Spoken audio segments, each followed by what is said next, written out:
Besoj e vure re që sezonin e kaluar Shqipëria ishte e mbushur plot me njerëz. Plazhet ishin të stërmbushura, rrugët e bllokuara dhe në fund të sezonit kishte shumë biznesi që thonin, po lekët ku janë? Sipas shifrave zyrtare të Instatit, gjatë vitit 2025, Shqipërinë e vizituan rreth 12.5 milion të huaj.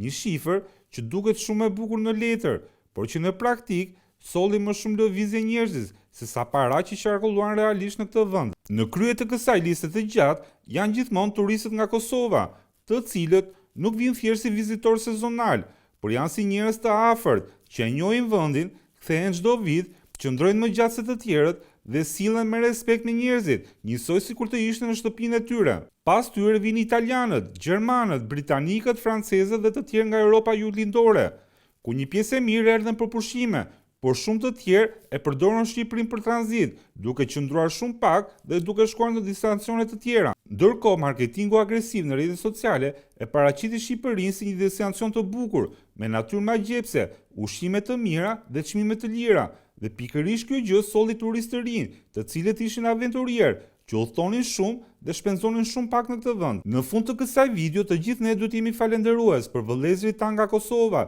që vinë çdo vit në Shqipëri dhe harxojnë para në vendin tonë. Kaq ishte kjo video për sot, e cila u mundsua nga Pizza Max, shihemi prapë nesër.